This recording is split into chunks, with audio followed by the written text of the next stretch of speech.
కొరకు ఏ మాటలైతే సిద్ధపరిచారు, ప్రియ పరిశుద్ధాత్మ దేవుడా, చేరవచ్చిన నాతో, మాతో, మా అందరితో మీరే సూటిగా తేటగా మాట్లాడి మమ్మల్ని బలపరచుమని, మమ్మల్ని ఆదరించుమని, మమ్మల్ని ధైర్యపరచుమని, మమ్మల్ని తన్ని సన్నిధిలో సరిచేయమని యేసయ్య పరిశుద్ధమైన నామములో తండ్రి, నీ దాసుడను, అల్పుడను, అయోగ్యుడను, నా తండ్రి జ్ఞానము తెలివి లేని వాడను, నీ ఆత్మతో నింపి చేరవచ్చిన మా అందరితో మీరే సూటిగా మాట్లాడి మహిమ పొందుమని యేసయ్య పరిశుద్ధమైన నామములో ప్రార్థించి వేడుకుంటున్నాము తండ్రి. ఆమేన్. అలాగే అందరూ నిలిచి ఉండి కీర్తనలు 125వ కీర్తన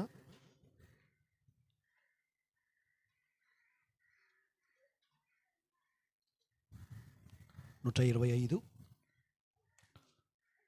ఉత్తరపత్రితముగా చదువుకుందాం. యెహోవా యందు నమ్మకించువారు కదలక నిత్యము నిలుచు సీయోను కొండ వలె నుందురు.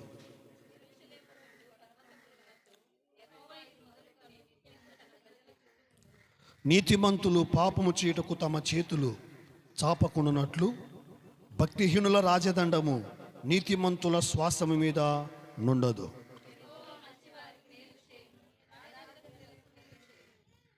తన వంకర త్రోవలకు తొలగిపోవారిని అందరం కలిసి అవుదాం. పాపము చేయవారితో కూడా యెహోవా కొనిపోవును, ఇశ్రాయేలు మీద సమాధానముండునుగాక. ఆమేన్. అందరు కూర్చోండి.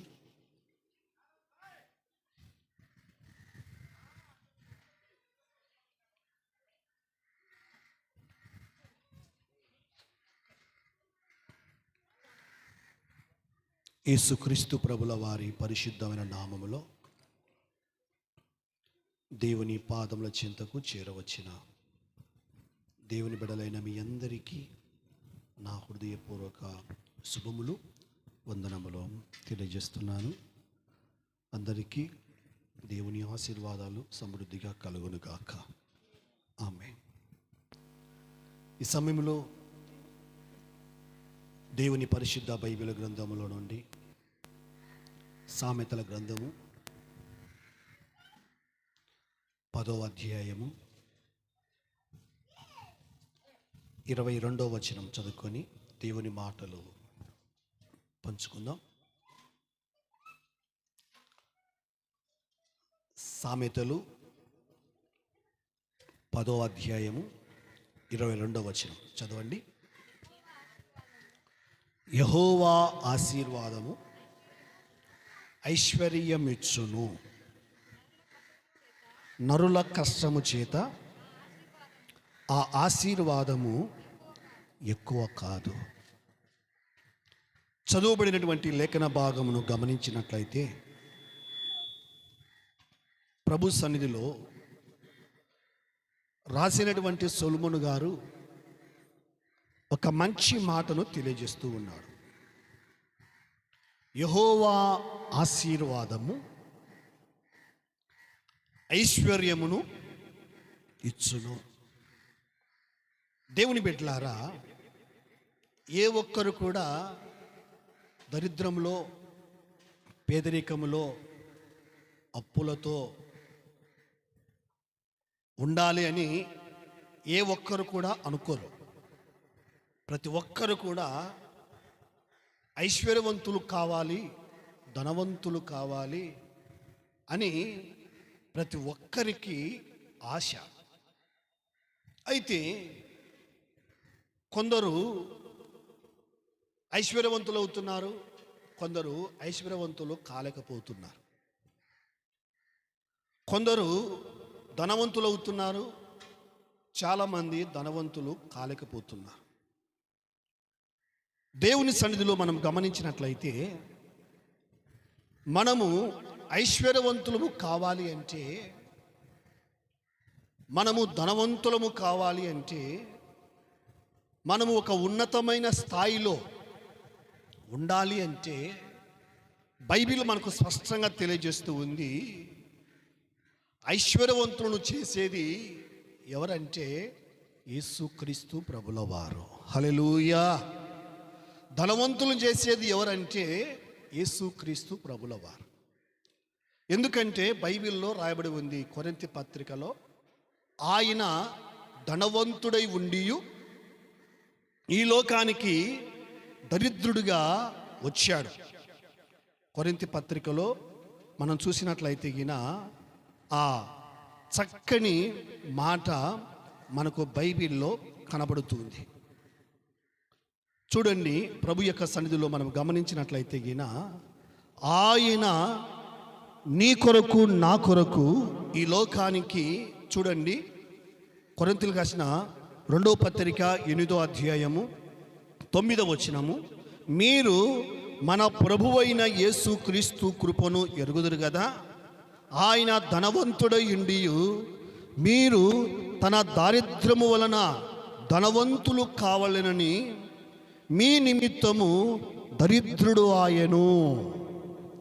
యేసుక్రీస్తు ప్రభుల వారికి నీ పట్ల నా పట్ల ఉన్నటువంటి అమితమైన ప్రేమ ఏమిటంటే మనలను ధనవంతులుగా చేయాలని యేసుక్రీస్తు ప్రభుల వారికి ఆశ. అయితే మనము ఐశ్వర్యవంతులము కావాలి అంటే, ధనవంతులము కావాలి అంటే, దేవుని యొక్క బిడ్డలారా, అది ఎవరి చేతిలో ఉందంటే మన చేతిలో లేదు, అది దేవుని చేతిలో ఉంది. హల్లెలూయా. రెండవదిగా మన చేతిలో కూడా ఉంది. కేవలము ఆయన చేతిలో మాత్రమే కాదు, మన చేతిలో కూడా ఉంది. ఎలాగంటే శబ్దం రావాలి అంటే 2 చేతులు కలవాలన్నా, ఒక చేయి కలవాలన్నా? ఇట కొట్టడి శబ్దం అవుతుందేమో, 2 చేతులు కలిస్తే శబ్దం అవుతుంది. దేవుని ఆశీర్వాదాలు మనం పొందుకోవాలంటే దేవుడు ఎల్లప్పుడూ మనల్ని ఆశీర్వదించాలని, ఐశ్వర్యవంతులు చేయాలని, ధనవంతులు చేయాలని, గొప్పవారిని చేయాలని, ఆయనకు అందరినీ చేయాలని ఆయనకు ఒక ఆలోచన ఉంది. అయితే ఎవరు ఐశ్వర్యవంతులు అవుతారు, ఎవరు ధనవంతులు అవుతారంటే దేవుని యొక్క బిడ్డలారా, బైబిల్ చెప్తూ ఉంది, యెహోవా ఆశీర్వాదము ఐశ్వర్యవంతులను చేస్తుందంట. ఎవరు ఐశ్వర్యవంతులు అవుతారంట? యెహోవా చేత ఆశీర్వదించబడిన వారు ఐశ్వర్యవంతులు అవుతారు. బైబిల్ చెప్తూ ఉంది, యెహోవా ఆశీర్వాదము నిన్ను నన్ను ఏం చేస్తుందంటే ఐశ్వర్యవంతులుగా మారుస్తుంది. యెహోవా ఆశీర్వాదము మనలను అప్పులో చేర్చదు, ఐశ్వర్యవంతులుగా మారుస్తుంది. యెహోవా ఆశీర్వాదము మనను ధనవంతులను చేస్తుంది. యెహోవా ఆశీర్వాదము 10th క్లాస్ పిల్లలను పాస్ చేస్తుంది.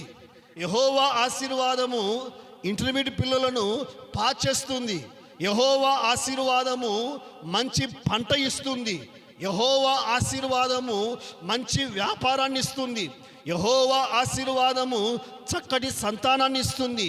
యెహోవా ఆశీర్వాదము దేవుని యొక్క బిడ్డలారా ప్రతి విషయంలో కూడా నిన్ను నన్ను ఐశ్వర్యవంతులుగా మారుస్తుంది. హల్లెలూయా. అయితే మనము దేవుని సన్నిధిలో ఏం చేయాలంటే దేవుని ఆశీర్వాదం కోసము మనము దేవుని సన్నిధిలో కోరుకోవాలి. ఒకడు నోట్ చేసుకోండి, ఆశీర్వాదాలు ఎప్పుడు వస్తాయో మనకు చూడండి. ఆదికాండము 2వ అధ్యాయము. మనము ఐశ్వర్యవంతులం కావాలి అంటే మొట్టమొదటిగా మనం చేయవలసిన పని ఏంటంటే దేవుని సన్నిధిలో ఆశీర్వదించబడాలి. ఆశీర్వాదము మనకు ఎప్పుడు దొరుకుతుంది, ఎక్కడ దొరుకుతుంది అంటే చూడండి, ఆదికాండము 2వ అధ్యాయము 2వ వచనం, దేవుడు తాను చేసిన తన పని 7వ దినములోగా సంపూర్తి చేసి తాను చేసిన తన పని అంతటి నుండి 7వ దినమున విశ్రమించెను. ఇప్పుడు వినాలి. కాబట్టి దేవుడు ఆ 7వ దినమును ఆశీర్వదించి పరిశుద్ధపరచెను. హల్లెలూయా. ఎలాగనగా దానిలో దేవుడు తాను చేసినట్టు సృజించినట్టు తన పని అంతటి నుండి విశ్రమించెను. హల్లెలూయా. బైబిల్ చెప్తూ ఉంది, 7వ దినాన్ని దేవుడు ఏం చేశాడంటే ఆశీర్వదించాడు. హల్లెలూయా. 6 రోజులు సృష్టిని మొత్తము కలగజేసి సూర్యుడిని, చంద్రుడిని, నక్షత్రాలను, ఆకాశాన్ని, భూమిని, చెట్లను, పశువులను, జంతువులను, చతుస్పాద జంతువులను, నదులను, సముద్రాలని, సృష్టి యావత్తును కలగజేసి 7వ దినాన్ని దేవుడు ఏం చేశాడంటే విశ్రాంతి తీసుకున్నాడు.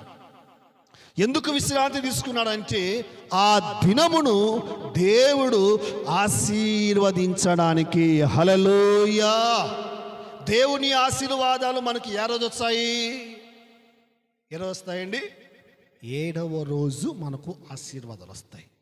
సోమవారం నుండి శనివారం వరకు మనము రాత్రి మగులు పనిచేసుకొని 7వ దినమున మనము ఆ చేతుల కష్టార్జితం, ఆ రాబడిని అంతా కూడా దేవుని సన్నిధిలో మనం వచ్చి ఆరాధనలో పాల్గొన్నట్లయితే గిన దేవుడు ఆ చేతుల కష్టార్జితాన్ని ఏం చేస్తాడంటే ఆశీర్వదిస్తాడు. గట్టిగా చప్పలు కొట్టండి, కొట్టాలి గట్టిగా.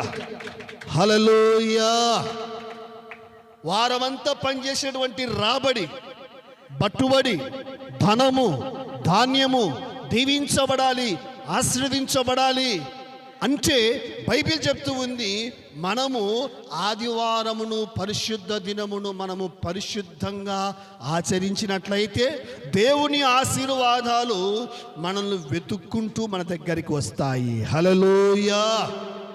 దేవుని ఆశీర్వాదాలు ఎవరికి ఊరికే రావు. డబ్బులు ఊరికి వస్తాయా? టీవీలో చెప్తా ఉంటాడు ఒక గుండైన, డబ్బులు మీకు ఎవరికి ఊరికే రావు, డబ్బులు వ్యర్థం చేసుకోకండి, మా బంగారు షాపుకే రండి అని. లలిత జ్యువెలరీ ఏదో ఉంది చూడు. డబ్బులు ఎవరికి ఊరికే రావు, వస్తాయా?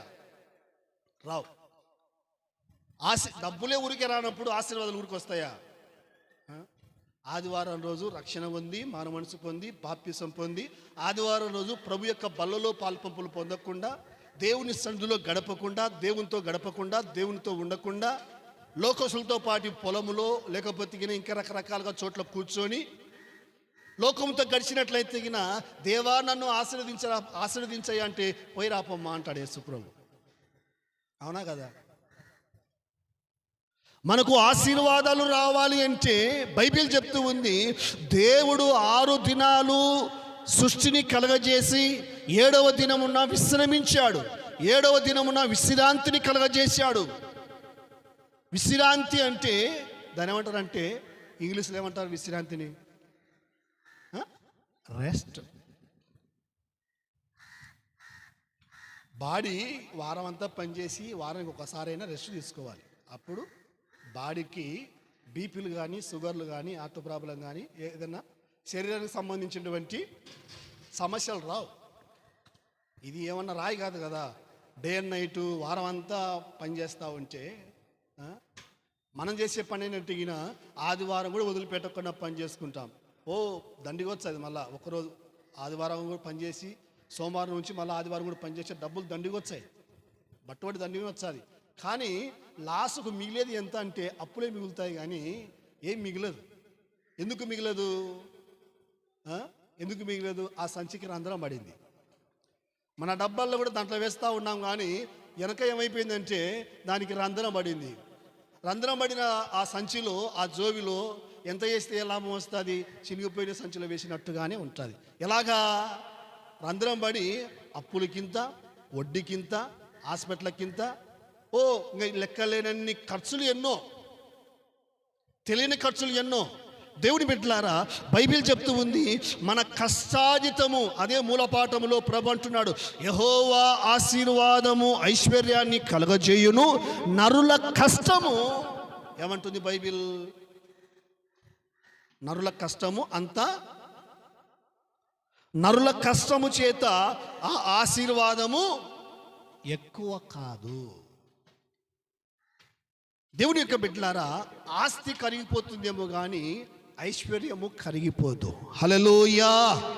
ఆస్తులు అయిపోతాయేమో కానీ ఆశీర్వాదము బైబిల్ చెప్తూ ఉంది. ఆశీర్వాదం ఒకసారిగా చూసినట్లయితే దినవృత్తాంతములు, మొదటి దినవృత్తాంతములు 17వ అధ్యాయంలో మనం చూసినట్లయితే 27వ వచనంలో రాసినటువంటి దావీదు గారు ఒక చక్కటి ప్రార్థన చేస్తాడు చూడండి. ఇప్పుడు నీ దాసుని సంతతి నిత్యము నీ సన్నిధిని ఉండునట్లుగా దానిని ఆశీర్వదించి అనుగ్రహించి ఉన్నావు. ఇప్పుడు వినండి బాగా, అందరూ అండర్లైన్ చేసుకోండి ఈ మాట. యెహోవా నీవు ఆశీర్వదించిన ఎడల అది ఎన్నటెన్నటికి ఆశీర్వదింపబడి ఉండును. గట్టిగా చప్పలు కొట్టండి. హల్లెలూయా. ఏంటంట అక్కడ రాయబడిన మాట, యెహోవా నీవు ఆశీర్వదించినట్లయితే అది ఎన్నటెన్నటికి ఆ ఆశీర్వాదము తరతరాలు యుగ యుగాలు అలాగనే నిలబడిపోతుంది. హల్లెలూయా. ఆశీర్వాదాలు ఎవరు దోచుకోలేరు. ఆస్తి దోచుకుంటారు, వెండి బంగారు నగలు సిరి సంపదలు దోచుకుంటారు. ఆశీర్వాదాలు ఎవరు దోచుకోలేరు, ఎవరు తీర్చుకోలేరు. నేను కంపమల్ల అనే ఊరికి వెళ్తూ ఉంటా ప్రార్థనకు ప్రతి శనివారం.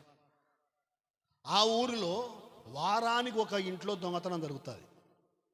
వారానికి ఒక ఇంట్లో. అర్థం కాలే, ఎలా దొంగతనం జరుగుతుందో అర్థం కాలే. ఆ రీతిగా 1, 2, 3, 4 ఇళ్లలో ఏ ఇంట్లో డబ్బులు ఉన్నాయో ఆ ఇంట్లోనే దొంగలు పడతారు. ఏ ఇంట్లో బంగారు ఉందో ఆ ఇంట్లోనే దొంగలు పడతారు. ఏ ఇంటికి బీరువాకు తాళం చేయి ఉండదో ఆ ఇంటికే దొంగలు పడతారు. ఏ ఇంటికి తాళం చేయి ఎక్కడో గూట్లో పెడతారు కదా, ఆ ఇంటికే దొంగలు పడతారు. ఏ ఇంటికి అయితే తాళం చేయి, గేటుకు తాళం చేయి బియ్యం వేసిటారు కానీ తాళం చేయి అక్కనే పెట్టిటారు. దొంగ తీసుకో, ఇక్కడ తాళం చేయి పెట్టినాం, మేము పనికి పోయినామని అక్కనే పెట్టిటారు. గేటు తాళం చేయి అక్కడనే పెడతారు, ఇంటి తాళం చేయి గూట్లో పెడతారు, బీరువా తాళం చేయి బీరువా పైన పెడతారు. ఈ 3 ఎవరైతే ఈ 3 పనులు చేస్తూ ఉన్నారో పొరపాట్లు, వాళ్ళ ఇంట్లో ఖచ్చితంగా దొంగలు పడతా ఉన్నారు. దొంగలకు మనం తాళం చేయబెట్టి ఎట్లా తెలుస్తుంది? ఇంట్లో వాళ్ళకి తెలుస్తుంది, ఊర్లో వాళ్ళకి తెలుస్తుంది, బయటి వాళ్ళకి తెలుస్తుందా? చివరికి ఎంక్వైరీ చేస్తే ఒక ఇంట్లో చివరిగా బంగారు పోయింది. ఆ ఊర్లో ఉన్న పిల్లోడే కోయిలగుంట్లోకి వచ్చి బంగారం అమ్మినాడు. మొత్తానికి తెలిస్తే ఆ ఊర్లో ఉన్న వ్యక్తే ఎవరు పనికి పోతారు, ఎవరింట్లో బంగారు ఉంటుంది, ఎవరింట్లో ఎక్కువ మంది పనిచేసి డబ్బంతా కూడా బీరువాలు ఎత్తి పెడుతున్నారని ఆ ఊర్లో ఉన్న వ్యక్తికి తెలిసింది. ఇంట్లో దొంగను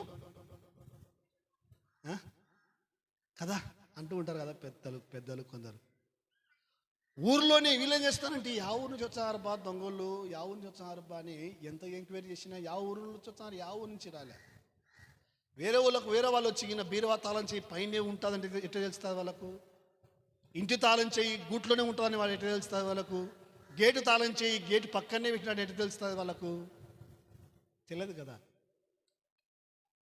నేను డిగ్రీ చదివేటప్పుడు, డిగ్రీ ఫైనల్ ఇయర్, మా నాయన నాకు సైకిల్ అడిగితే సైకిల్ కొనిచ్చాడు. అప్పుడే 2003వ సంవత్సరంలోనే 4000 సైకిల్. ఇప్పుడు ఎంతుందో తెలియదు నాకు. రేంజర్ సైకిల్ కొనుక్కున్నాను. కరెక్ట్గా అంటే ఒక నెల దొక్కాను అంతే. కాలేజీకి మన చర్చికా నుంచి యేసుకృప మందిరం ఉంది కదా నంద్యాలలో, చర్చికా నుంచి శ్రీనివాస్ సెంటర్ రామకృష్ణ కాలేజీకి సైకిల్లో పోవాలి. ఒకరోజు ఏం చేశాడంటే పిల్లవాడు, అది ఏ రోజు తెలియదు నాకు, సోమవారం మంగళవారం, చిన్న పిల్లవాడు దాదాపు అంటే ఒక 9-10 సంవత్సరాలు ఉంటాయంతే. చర్చి కాడికి వచ్చి అన్న కాస్త బైబిల్ ఇచ్చావా అన్నా నాతో. తీసుకోరా చదువుకొని ఆయన అని చెప్పాను. వాడు బైబిల్ తీసుకొని చర్చిలో బైబిల్ చదువుతూ ఉన్నాడు. నేను చర్చి ప్రక్కలో కట్టెలు కొడతా ఉన్నా వంటకు. వాడు బైబిల్ చదివిన కాడికి చదివి నేను చేశానంటే సైకిల్కు బిగం వేసి తాళం చేయి జోలు పెట్టుకుంటే కింద పడతాదేమో అని నేను సైకిల్కే బిగం వేసి ఆ బిగానికే పెట్టాను తాళం చేయి కూడా, దానికి ఎత్తుకపోరా అని. కట్టెలు కొట్టి వచ్చేసరికి సైకిల్ లేదు, వాడు లేడు, బైబిల్ అక్కడే ఉంది. మళ్ళీ యూనిఫామ్తో వచ్చాడు వాడు స్కూల్ నుంచి, స్కూల్ డుమ్మా కొట్టి వచ్చాడు. వెతకని స్కూల్ లేదు, యా స్కూల్లో కనపడలేవాడు. సైకిల్ పోయింది, నేను రోజు కాలేజీకి పోవాలి. ఇప్పుడు దాదాపు కంటే మన యేసుకృప చర్చి కా నుంచి రామకృష్ణ డిగ్రీ కాలేజీకి దాదాపుగా కిలోమీటర్ కంటే ఎక్కువ ఉంటుంది. సైకిల్ పోయినదానికి నాకు బాధ కంటే ఉదయాన్నే చల్లడిన స్నానం చేసి ఉదయాన్నే నడుచుకుంటూ పోవాలి. ఓకే, తిరిగి వచ్చేటప్పుడు 12:30 కాలేజ్ అయిపోతుంది, ఎండ. వాడిని తిట్టుకొని రోజు లేదు. ఎవడు తీసుకుపోయాడో సైకిల్ నాది తీసుకుపోయాడు, కనపడతాడంటే వారు ఆడో కనపడలేదు. నేను ఎందుకు ఈ మాటలు చెప్తున్నానంటే, దేవుని యొక్క బిడ్డలారా, దేవుని యొక్క సన్నిధిలో మనము దేవుని ఆశీర్వాదాలు మనము కలిగి ఉండాలి. హల్లెలూయా, హల్లెలూయా. ఒక్క సైకిల్ పోతే నాకు దేవుడు 4 బైకులు ఇచ్చాడు. ఎన్నండి? 2 కార్లు ఇచ్చాడు. ఎన్ని? హల్లెలూయా. అవును,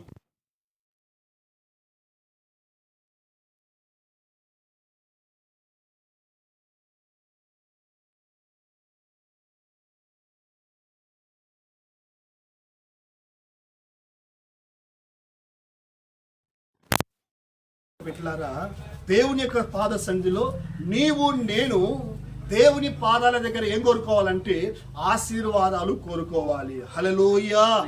ఈ ఆశీర్వాదాలు ఎక్కడ దొరుకుతాయి? అంగట్లో దొరుకుతాయా? బ్యాంకులో దొరుకుతాయా?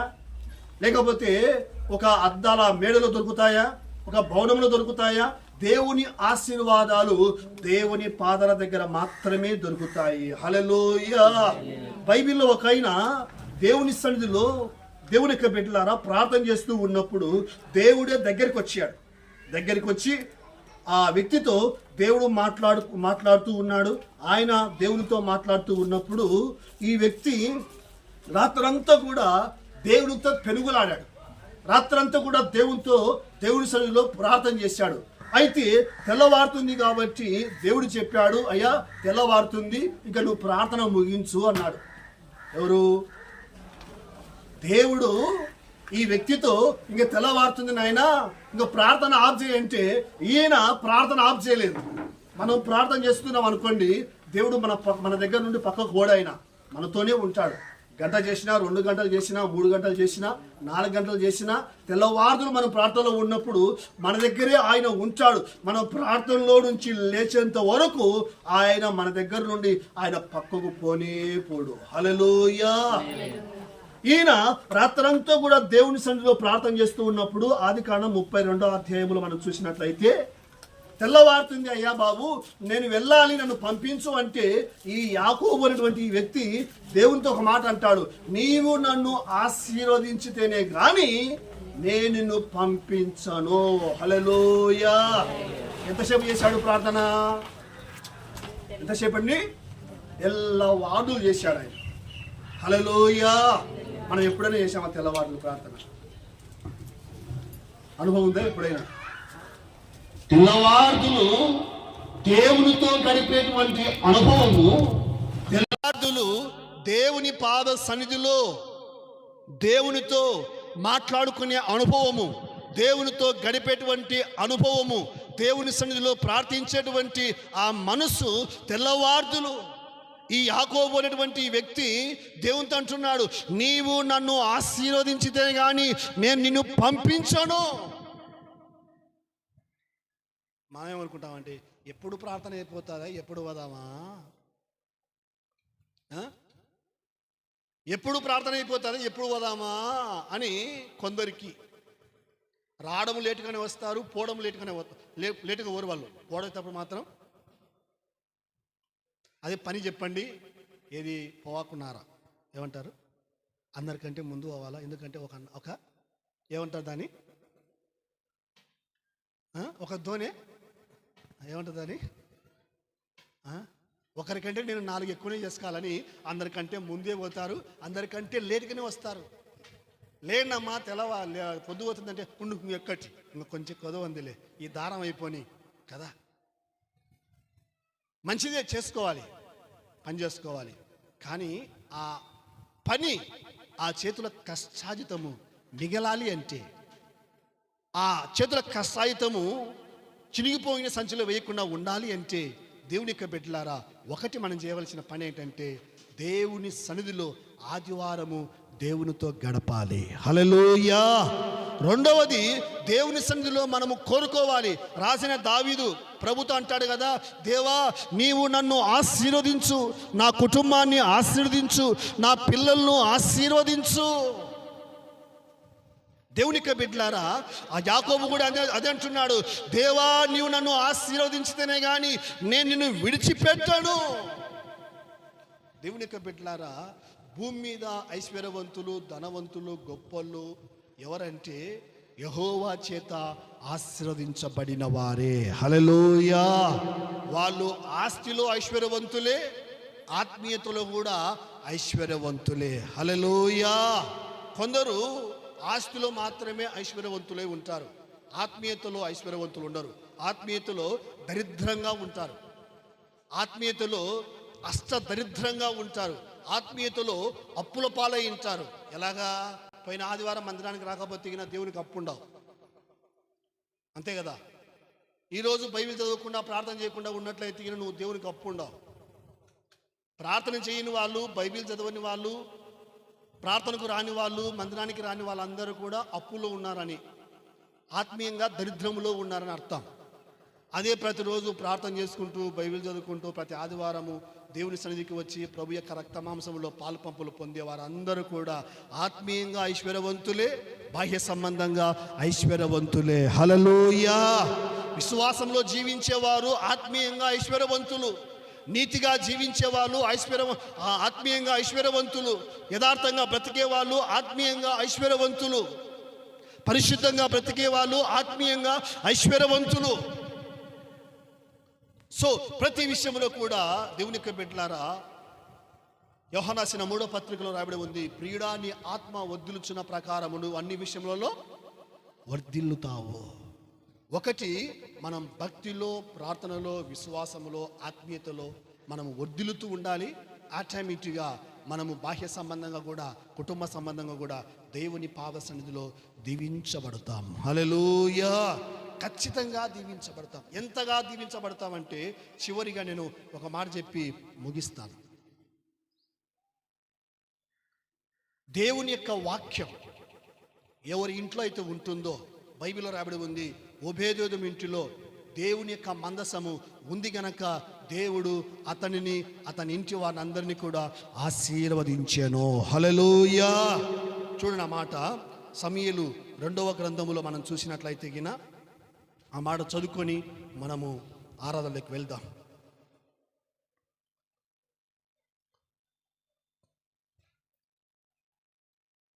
చూడండి 6వ అధ్యాయము సమూయేలు 2వ గ్రంథము. యెహోవా మందసము దావీదు పురములోనికి తన యొద్ద తెప్పింపనొల్ల గిత్తీయుడగు ఓబేదెదోము ఇంటి వరకు తీసుకొని అచ్చట ఉండెను. ఇప్పుడు వినాలి 11. యెహోవా మందసము 3 నెలలు గిత్తీయుడగు ఓబేదెదోము ఇంటిలో ఉండగా యెహోవా ఓబేదెదోమును అతని ఇంటి వారినందరినీ ఆశీర్వదించెను. గట్టిగా చప్పలు కొట్టండి. హల్లెలూయా. దేవుని మందిరములో ఉన్నవాళ్ళు ఆశీర్వదించబడతారు. దేవుని సన్నిధిలో రాత్రంతా కూడా గడిపే వాళ్ళు ఆశీర్వదించబడతారు. దేవుని ఆశీర్వాదాలు కావాలని కోరుకొని ప్రార్థించే వాళ్ళు ఆశీర్వదించబడతారు. 4వది, ఈ బైబిల్ ఎవరి ఇంట్లో అయితే ఉంటుందో, ఈ బైబిల్ జీవము కలిగిన ఈ గ్రంథం ఎవరి ఇంటిలో అయితే ఉంటుందో, ఎవరి గుండెల్లో అయితే ఉంటుందో, దేవుని యొక్క బైబిల్ వాక్యము దేవుడు. ఎవరి గుండెల్లో, ఎవరి ఇంటిలో ఈ బైబిల్ ఉంటుందో అతడు, ఆ ఇండ్లు దీవెనకరంగా మార్చబడుతుంది. హల్లెలూయా. బైబిల్ ఎక్కడ ఉండాలండి? గూట్లోనా, గుండెల్లోనా? చాలామంది బైబిల్ గూట్లోనే ఉంటుంది. అంటే బైబిల్ వాళ్ళు చదవరు. బైబిల్ చదవకుండా, ఆదివారం ఆరాధనకు రాకుండా, దేవునితో గడపకుండా ఆశీర్వదించబడాలి అని అనుకోవడము అవివేకం. ఆశీర్వాదాలు రావాలంటే ఈ 4 మనం గుర్తుపెట్టుకోవాలి. 1, ఆదివారం మందిరంలో ఉండాలి, ప్రభు యొక్క బల్లలో పాలు పంపులు పొందాలి. రెండవది, రాత్రంతా కూడా యాకోబు దేవునితో గడిపినట్లుగా మనము కనీసం అంటే నెలకు ఒకసారైనా దేవునితో రాత్రి కానీ పగులు కానీ మనం గడపాలి. రాత్రంతా కాకపోయినా, పగులలో పని చేసుకుంటాం కదా, రాత్రంతా కాకపోయినా కనీసం అంటే నెలకు ఒకసారి పనికి వచ్చిన తర్వాత పని ముగించుకొని రాత్రి 8 లేక 9 గంటలకు మోకరించి దాదాపుగా అంటే 12 వరకు కానీ 11 వరకు కానీ 1-2 గంటలు దేవునితో గడపాలి. మూడోది, దేవుని యొక్క బిడ్డలారా, నాలుగవది మనం గమనించినట్లయితే గిన బైబిల్ మనము చదవాలి, బైబిల్ మన ఇంట్లో ఉండాలి. హల్లెలూయా.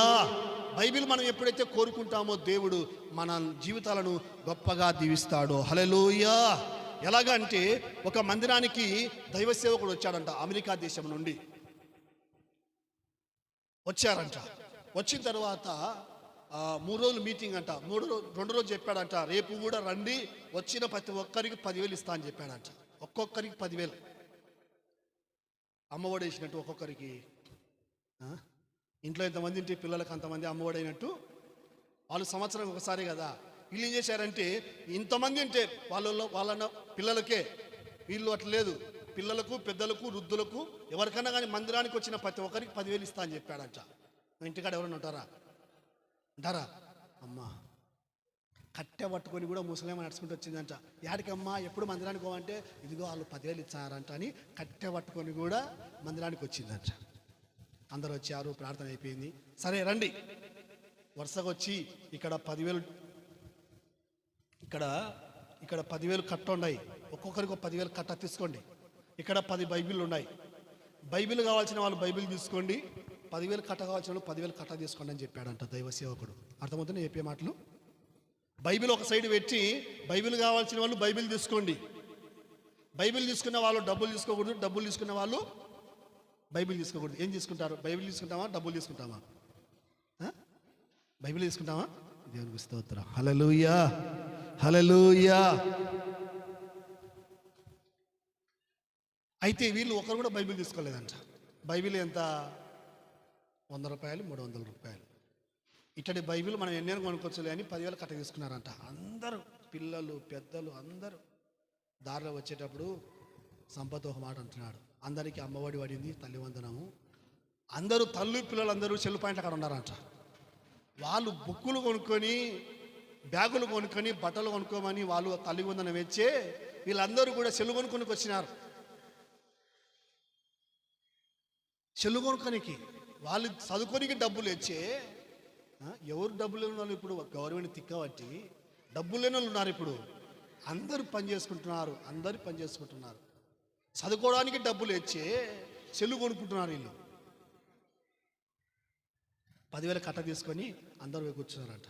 ఒక ముసలామె, అయ్యా నేను ముసలాన్ని, నాకెందుకు అయ్యా డబ్బులు, నాకు బైబిల్ చాలయ్యా, ఒక బైబిల్ అయ్యా, నాకుంది అయ్యా బైబిల్, నా మనవాడు ఇంటి దగ్గర ఉన్నాడు, రమ్మంటే రాలేదు వాడు, కాబట్టి ఒక బైబిల్ అయ్యా అంటే, అవునా తల్లి, అందరూ డబ్బులు తీసుకున్నారు కదా, నువ్వు కూడా డబ్బులు తీసుకోవచ్చు కదా అంటే, లేదయ్యా నాకేం చెయ్యా ముసలిదానికి డబ్బులు, నాకెందుకు అయ్యా డబ్బులు, ముసలిదానికి ప్రభుని నమ్ముకున్నాను కదా, నాకెందుకు, నాకు డబ్బులు వద్దయ్యా, బైబిల్ కావాలయ్యా అంటే, అవునా ఒక్క బైబిల్ కావాలా అమ్మ అంటే, అయ్యా అంటే, లేదు 10 బైబిల్ తీసుకుపోను, నాకు వద్దయ్యా ఒక్కటి చాలంటే, లేదమ్మా వీళ్ళకి ఎవరికి బైబిల్ వద్దంట, నీకు ఒక్కదానికి బైబిల్ కావాలన్నా కాబట్టి ఒకటి కాదు 10 బైబిల్ ఉన్నాయి, 10 బైబిల్ తీసుకొని చెప్పాడంట. 10 బైబిల్ తీసుకుంది, వచ్చింది. చూద్దామని బైబిల్ ఓపెన్ చేస్తే ఒక్కొక్క బైబిల్లో ప్రతి పేపర్లో అమెరికా డాలరు డబ్బులు, ఒక్కొక్క పేపర్లో బైబిల్ ఎన్ని పేపర్లు ఉన్నాయో అన్ని పేపర్ల డబ్బులు పెట్టాడంట దైవ సేవకుడు. హల్లెలూయా. పడాలి గట్టిగా చప్పట్లు, గట్టిగా కేకలేసిందట ముసలామె. ఏమమ్మా అంటే, అయ్యా బైబిల్లో ఏంటివో పేపర్లు ఉన్నాయా అంటే, అవి పేపర్లు కాదమ్మా, అమెరికా డాలర్. ఒక్కొక్క పేపర్ వచ్చేసి అమెరికాలో $1 వచ్చేసి మన ఇండియాలో 50 రూపాయలు. అట్టా బైబిల్లో ఎన్ని పేపర్లు ఉన్నాయో అన్ని 50 కాగితాలు బైబిల్ ఉన్నాయంట. తెలుసా బైబిల్ ఎన్ని పేపర్లు ఉన్నాయో మీకు తెలుదా? అయ్యమ్మా బైబిల్ ఎన్ని పేపర్లు ఉన్నాయో తెలుదా మీకు? ఎన్ని షీర్లు ఉన్నాయో తెలుసు కదా, ఎన్ని షీర్లు ఉండేది బీరువాలో. ఎంచుకుంటారా ఎంచుకోరా? బీరువా కాడికి పోయినప్పుడల్లా కొత్త వెండిండాయి, పాత వెండిండాయి, వాడుకునేవి వెండిండాయి, డైలీ వేసుకునేవి పెట్టిండాయి, ఫంక్షన్ వేసుకునేవి వెండిండాయి, ఫంక్షన్ అయినవి ఎంచుకుంటూ ఉంటారు. బైబిల్ మాత్రం పేపర్లు ఎంచరు. బైబిల్ ఎన్ని పేజీలు తెలియదు. వచ్చే ఆదివారం అడుగుతా, ఆది కాండం నుండి ప్రకటన గ్రంథం వరకు, ఆది కాండము, నిర్గమకాండము, లేవియాకాండము, సంఖ్యాకాండము, ద్వితీయోపదేశ కాండము, యెహోషువ, ఈ గ్రంథాల పేర్లను చెప్పాలి మీరు. ఆది కాండం నుండి ప్రకటన గ్రంథం వరకు 66 పుస్తకాలు ఉంటాయి. 66 పుస్తకాలు చెప్పిన వాళ్ళకు గిఫ్ట్ ఉంటుంది. హల్లెలూయా. అన్ని తెలుసుకోవాలి మనం. అమ్మా, ఈ డబ్బంతా నీకే, ఈ బైబిల్ అన్నీ నీకే, దేవునికే బిడ్డలారా. ఆ ఊర్లోనే ఆమె కోటీశ్వరాలు అయిపోయింది. హల్లెలూయా. అవును, ఈ బైబిల్ మన ఇంట్లో, మన గుండెల్లో ఉన్నట్లయితే గిన ఈ బైబిలే మనల్ని ఐశ్వర్యవంతులు చేస్తుంది. హల్లెలూయా. కాబట్టి బైబిల్ చదవని రోజు అంటూ ఒక్కరోజు కూడా ఉండకూడదు. చదువచ్చిన వాళ్ళు, చదువురానులు పక్కన పెట్టండి. చదువు వచ్చిన వాళ్ళు, నేను ఈరోజు బైబిల్ చదవలేదు అన్న మాట నీకు రాకూడదు. ప్రతిరోజు బైబిల్ చదవండి, దేవుడు మిమ్మల్ని ఐశ్వర్యవంతులు చేస్తాడు. హల్లెలూయా. ప్రతిరోజు ప్రార్థన చేయండి, దేవుడు మిమ్మల్ని ఐశ్వర్యవంతులు చేస్తాడు. ప్రతి ఆదివారము దేవుని సన్నిధిలో గడిపి ప్రభు యొక్క బల్లలో పాలుపంపులు పొందండి, దేవుడు మిమ్మల్ని ఐశ్వర్యవంతులు చేస్తాడు. హల్లెలూయా. ఎంతమందికి ఇప్పుడు ఐశ్వర్యవంతులు కావాలని? అందరికీ ఉంది. ఆశ ఉంటే సరిపోదు. ఊరికే ఉత్త ఆశ ఉంటే గిన సరిపోదు. దానికి వెనక ఇవి పాటించాలి. ఏవి? ఆదివారము దేవుని సన్నిధికి వచ్చి ప్రభు యొక్క బల్లలో పాలపంపులు పొంది మీరు చూడండి, దేవుడు మిమ్మల్ని అంచెలంచెలుగా ఆశీర్వదించకపోతే నన్ను అడగండి. మీరు రాసి పెట్టుకోవాలి మీ డైరీలో, నేను ఈ సంవత్సరంలో ఒక్క ఆదివారం కూడా నేను మందిరానికి ఆబ్సెంట్ కాలేదు. నేను ప్రభు నమ్ముకొని ఇప్పటికీ 25 సంవత్సరాలు అయింది. ఒక్క ఆదివారం కూడా నేను మందిరానికి మానుకోలేదు. ఒక్క ఆదివారం కూడా. నాకుంది కదా, సంసారం ఉంది, పిల్లలు ఉన్నారు, కుటుంబం ఉంది, అమ్మ నాయన అందరు ఉన్నారు కదా. 2020 సంవత్సరంలో బాప్తిసం అందుకున్నా. 2020 డిసెంబరు 10వ తేదీ. ఆ రోజు నుండి ఈ రోజు వరకు ఒక్క ఆదివారం కూడా నేను మందిరానికి అబ్సెంట్ కాలేదు. ఏదో 1-2 సార్లు. అది జడరంకుడి సంఘటన జరిగినప్పుడే. ఒకరోజు విజయవాడలో ఉండా, భీమవరంలో ఉండా, శనివారం రాత్రి.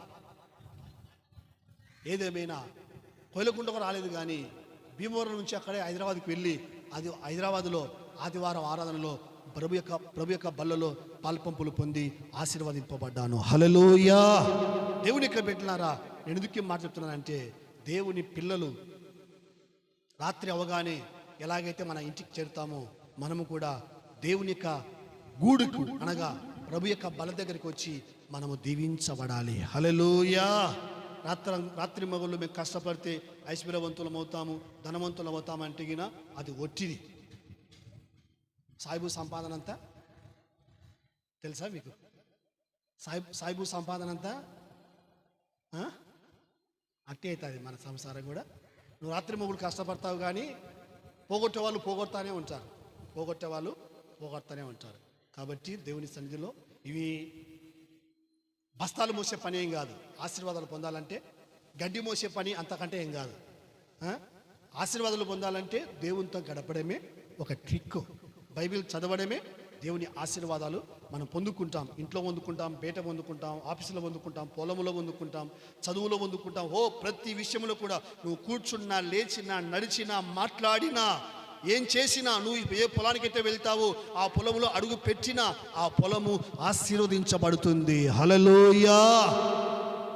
అవును, పరిశుద్ధులు దేవుని మందిరములో పనిచేయకుండా పొలములో పనిచేస్తే వాడు దరిద్రుడు అవుతాడు, కానీ ధనవంతుడు కాదు.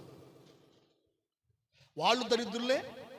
ఆదివారం రోజు పొలానికి వెళ్ళి పనిచేసే వాళ్ళు కూడా దరిద్రులే. ఎకరో చేసి 2 లక్షలు ఖర్చు అయిందంట పెట్టుబడి మిరప్పంటకు. ఒక్క ఆదివారం మందిరానికి రాలేదు. మొత్తము పంట అయిపోయిన తర్వాత అమ్మితే పెట్టుబడి మాత్రం 2 లక్షలు, రాబడి మాత్రము 50,000 వచ్చిందంట. అప్పు ఎంత మిగిలింది? ఇప్పుడు 10 ఎకరాలు వేసాడు అనుకోండి. ఇప్పుడు ఏనా 1 ఎకరా అయినా 10 ఎకరాలు వేసాడు అనుకోండి. 10 ఎకరాలకు 1,50,000 అప్పు అయింది అనుకో. ఎంత అవుతుంది ఇప్పుడు? 15 లక్షలు. ఇల్లు, పొలము, మొత్తం అమ్ముకోవాల్సింది. ఎందుకు నేను మాట చెప్తున్నానంటే, మిరప్పండు వేసుకుంటే అయినా మందిరానికి రాడు, మొగ్గలు వేసుకుంటే అయినా మందిరానికి రాడు. ఆశీర్వాదాలు కాదు వాళ్ళకి కావాల్సింది, పంట బాగుండాలా. మనం అనుకుంటే అయిపోతుంది పంట బాగుండాలని.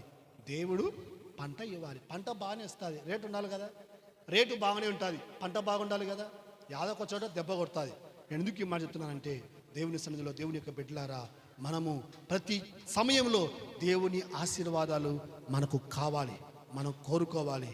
ఖచ్చితంగా దేవుడు ఆశీర్వదించకపోతే మనము ఐశ్వర్యవంతులము కాలేము. దేవుడు అందుకోసమే మన కోసం ప్రాణం పెట్టాడు, రక్తం కార్చాడు, గాయాలు పొందాడు, సిలువను మోసాడు, నలిగిపోయి కరిగిపోయి ఆయన దంచబడ్డాడు. ఎందుకంటే మనము ఆశీర్వదించబడాలని. కాబట్టి ఈ మాటలు మనం విని దేవుని ఆశీర్వాదాలు సమృద్ధిగా అనుభవించుదాం. దేవుడి మాటలు మన హృదయంలో దీవించనుగాక. ఆమేన్. మోకరించండి, ఆరాధనలో ఏకీభవించండి.